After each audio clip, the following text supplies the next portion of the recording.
नमस्कार, आप देख रहे हैं द एक्शन न्यूज। मैं हूं आपके साथ अमित कुमार। आजम खान की पत्नी तंजीन फातिमा और मायावती की मुलाकात हुई। यह मीटिंग दिल्ली में पीएसपी चीफ के घर पर हुई। दोनों नेताओं को मिलाने का काम उस नेता ने किया जिन्हें मायावती ने पिछले साल पार्टी से बाहर कर दिया था। इनाम में उस नेता की बीएसपी में घर वापसी हुई और उन्हें पार्टी में एक महत्वपूर्ण जिम्मेदारी भी मिल गई।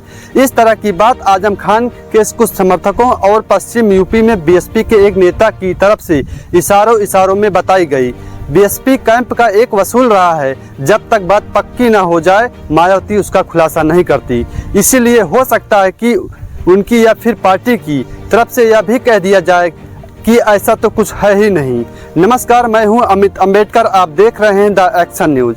आप गूगल पर मायावती और आजम खान के साथ की फोटो सर्च करेंगे तो ऐसी एक दो तस्वीर ही मिलेगी। ऐसी एक तस्वीर है जिसमें एक तरफ मायावती और दूसरी तरफ आजम खान, बीच में बीएसपी का चुनाव चिन्ह हाथी। यह फोटो 2019 के लोकसभा चुनाव की है। तब समाजवादी पार्टी और बीएसपी का गठबंधन था। आजम खान रामपुर से लोकसभा का चुनाव लड़ रहे थे। मायावती उनके लिए वोट मांगने आई थी। सारे ग्रह नक्षत्र ठीक रहे तो हो सकता है कि यूपी के अगले चुनाव में आजम खान बीएसपी के लिए वोट मांगते नजर आए। राजनीति की तासीर ही कुछ ऐसी है। सालों तक मायावती आजम खान के 36 के आंकड़े रहे। दोनों ने एक दूसरे के खिलाफ क्या क्या न कहा, पर बीते कुछ वर्षों में दोनों ने कई मौकों पर एक दूसरे का समर्थन किया। बीएसपी का समाजवादी पार्टी से गठबंधन टूट चुका था। इसके बावजूद आजम को जेल भेजने पर मायावती बहुत नाराज हुई थी। उन्होंने कहा कि आजम को जेल में बंद रखने का मामला न्याय का गला घोटने जैसा है। हेट स्पीच के जिस केस में आजम खान की सांसद की सदस्यता चली गई, उनका कनेक्शन भी मायावती जी से है। लोकसभा के लिए चुनाव प्रचार चल रहा था। मंच पर आजम खान थे और सामने उनके हजारों समर्थकों की भीड़। आजम ने कहा, सब डटे रहो, कलेक्टर से मत डरियो, या तनख्वाहियां हैं। तनख्वाहियों से नहीं डरा जाता। देखे हैं मायावती के कैसे बड़े बड़े अफसर रुमाल निकालकर उनकी जूतियां साफ करते हैं। इन कलेक्टर से उन्हीं मायावती के जूते साफ करवाऊंगा। अल्लाह ने चाहा तो अब आजम खान के समर्थक यही कह रहे हैं कि अल्लाह की यही मर्जी है कि बहन जी और आजम साहब साथ आ जाएं। अब समय का फेर है। आजम खान जेल से बाहर निकलने ही वाले थे। सभी केस में जमानत मिल चुकी है, पर उससे पहले ही पेच फंस गया, या फिर यूं कह लें कि पेच फंसा दिया गया। रामपुर में उनके खिलाफ चल रहे मुकदमे में कुछ कानूनी धाराएं बढ़ा दी गईं। वैसे तो उन्हें सभी मुकदमों में जमानत मिल चुकी है, लेकिन अब थोड़ा इंतजार करना पड़ सकता है। तकदीर का खेल देखिए तो मायावती और आजम खान दोनों नेता आज की तारीख में समय के एक ही मोड़ पर खड़े हैं। दोनों नेताओं के लिए आगे का रास्ता बहुत कठिन है और अतीत स्वर्णिम रहा है।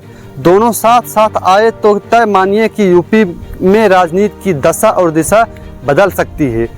तो क्या यूपी के अगले चुनाव में मायावती और आजम खान एक साथ एक मंच पर हो सकते हैं? किसने सोचा था कि गेस्ट हाउस कांड के बाद मुलायम सिंह यादव के साथ मायावती गठबंधन कर सकती हैं, पर 2019 के लोकसभा चुनाव में यह चमत्कार हुआ। ठीक उसी तरह अखिलेश यादव का साथ छोड़कर आजम खान बीएसपी की हाथी की सवारी कर सकते हैं। यूपी की राजनीति में इस सवाल को लेकर तरह तरह की चर्चा है। समय जो न करा दे। वैसे दोनों को एक दूसरे की सहारे की जरूरत हो सकती है। पश्चिम यूपी के मुस्लिम बाहुल इलाकों में आजम खान का प्रभाव रहा है और बीएसपी तो यहाँ शुरुआत से ही मजबूत रही है। सहारनपुर से लेकर नोएडा तक लंबे समय से जेल में बंद आजम खान और उनका परिवार सबसे मुश्किल दौर से गुजर रहा है। इतने बुरे दिन उनके कभी नहीं रहे।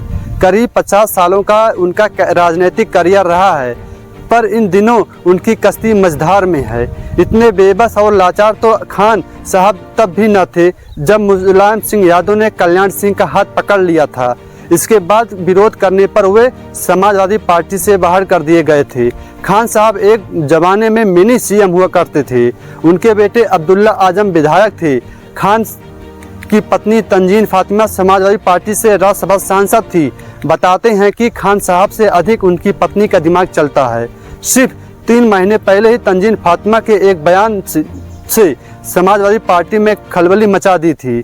उन्होंने जेल में आजम खान से मुलाकात की, बाहर निकलकर कह दिया, मुझे अल्लाह के सिवा किसी पर भरोसा नहीं।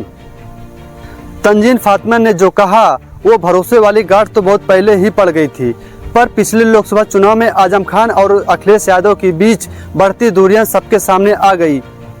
आजम खान के परिवार से कोई चुनाव नहीं लड़ सकता था, इसलिए उन्होंने अखिलेश यादव के पास संदेश भेजा कि रामपुर से आप खुद चुनाव लड़ें, पर बात नहीं बनी। अखिलेश यादव ने बिल्कुल आखिरी मौके पर आजम के धुर विरोधी मोहबिल्ला नदवी को टिकट दे दिया।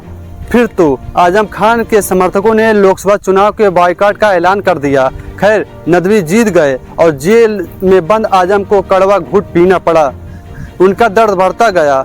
उन्हें तो शिकायत इस बात से भी है कि संभल के सांसद जियाउल रहमान बर्ग के साथ अखिलेश यादव हर मुसीबत में खड़े रहे, पर रामपुर में उन्हें उनके परिवार को भगवान भरोसे छोड़ दिया गया।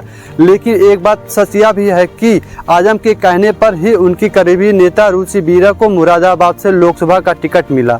मुलायम सिंह के निधन के बाद से अखिलेश यादव समाजवादी पार्टी में मुसलमानों की नई लीडरशिप तैयार कर रहे हैं। इकरा हसन, जियाउल रहमान बर्ग, कमाल अख्तर, अन्नू अंसारी, फातिमा अंसारी, नफीस अहमद और आसू मलिक ऐसे ही कुछ नाम हैं।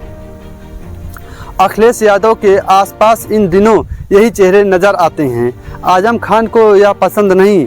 अखिलेश यादव की सोच अब लालू यादव जैसी हो गई है। उन्होंने यह समझ लिया है कि मुसलमान उनके चेहरे पर समाजवादी पार्टी को वोट देते हैं, किसी मुस्लिम नेता के चेहरे पर नहीं। शायद इसी वजह से मुस्लिम वोटरों वाली सीट पर भी यूपी में असदुद्दीन ओवैसी नहीं चले।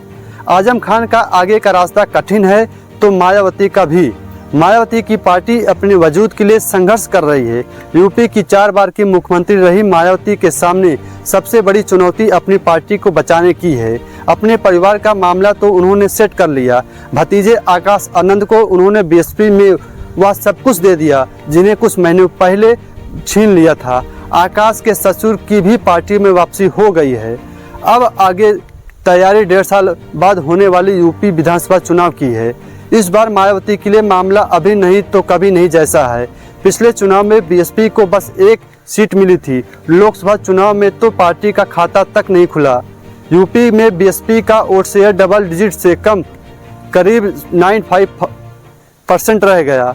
ऐसे में आजम खान और मायावती दोनों एक दूसरे के सहारा बन सकते हैं, खास तौर से पश्चिम यूपी में जहां मुसलमान और दलित वोटर मिलकर कई सीटों पर जीत हार तय करते हैं। मायावती के पास कोई बड़ा मुस्लिम चेहरा भी नहीं है। पश्चिम यूपी में यादव वोटर की संख्या कम है, इसलिए दलित मुसलमान वाला सामाजिक समीकरण बीएसपी के लिए वरदान साबित हो सकता है, क्योंकि मुसलमानों का वोटिंग पैटर्न इस तरह रहा है कि जो बीजेपी को हरा सके उसे ही वोट करते हैं। इमरान मसूद को तो आप जानते ही होंगे। सहारनपुर से कांग्रेस के लोकसभा सांसद एक ज़माने में बीएसपी में ही थे। बीएसपी में रहते हुए उन्होंने उन इलाकों का दौरा शुरू किया जहां मुसलमानों को दबदबा था, पर मायावती ने उन्हें ऐसा करने से मना कर दिया। इसके बाद इमरान मसूद ने बीएसपी छोड़ दी। तब उन्होंने मुझसे कहा कि अगर मुसलमान नेता बोलेगा नहीं तो फिर उसे पूछेगा कौन। अब ऐसे में आजम खान साहब क्या करेंगे? वो तो जाने ही जाते हैं अपने बोल वचन के लिए। बीएसपी का हाल यह है कि कहानी मायावती से शुरू होती है, उन पर ही खत्म हो। उनके रहते आजम को अपना एजेंडा अलग चलाने की छूट मिलेगी क्या? ऐसे में दोनों साथ आए तो भी निभेगी कब तक? आजम का अखिलेश यादव और समाजवादी पार्टी से कभी नरम तो कभी गरम वाला रिश्ता रहा है। वे कई बार नाराज हुए, उनकी बात मान ली गई तो फिर सब कुछ ठीक हो जाता है। मुलायम सिंह से लेकर अखिलेश यादव तक उनका यही ट्रेड रहा है। अपनी बात मनवाने के लिए वो कोप भवन में जाने वाला फार्मूला आजमाते हैं। उन्होंने तो कपिल सिब्बल को निर्दलीय ही समाजवादी पार्टी के समर्थन से राज्यसभा का सांसद बना दिया, क्योंकि सिब्बल साहब सुप्रीम कोर्ट में उनके केस लड़ते हैं। क्या पता यह मायावती के साथ जाने वाला जो माहौल बना है, जी जो माहौल बना है, उसके पीछे कभी कहीं यही खेल तो नहीं हो? क्या आपको भी ऐसा लगता है? एक बात और, आजम खान बीएसपी में गए तो समाजवादी पार्टी पर क्या असर होगा बताइएगा। उधर लालू यादव के दामाद जी को लेकर फिर चर्चाएं शुरू हो गई हैं। लंबे समय से तेजस्वी यादव के साथ नजर आए। उनकी बिहार अधिकार यात्रा में दामाद जी इस तरह तेजस्वी के साथ रहते हैं। कि उनकी एक फ़ोटो नहीं आती। वैसे एक बार उनकी एक तस्वीर पर बड़ा विवाद हो गया था जब वे उस समय के वन मंत्री तेज प्रताप यादव के सरकारी बैठक में बैठ गए थे। लालू जी के बड़े दामाद का नाम है शैलेश, पेशे से इंजीनियर हैं, सांसद मीसा भारती के पति हैं। मन में उनकी भी इच्छा, एक बार पहले भी उनके माननीय बनने की चर्चा थी। सीबीआई केस के चक्कर में वकालत की पढ़ाई की, अब अपनी किस्मत बनाने के लिए ज्योतिषी की पढ़ाई कर रहे हैं। आप इस पर क्या सोचते हैं बताइएगा कमेंट बॉक्स में। इस वीडियो को बनाने में हमारी मदद की हमारे साथी मुकेश कुमार ने। बने रहिए द एक्शन न्यूज़ के साथ। मैं हूं आपके साथ अमित कुमार। धन्यवाद।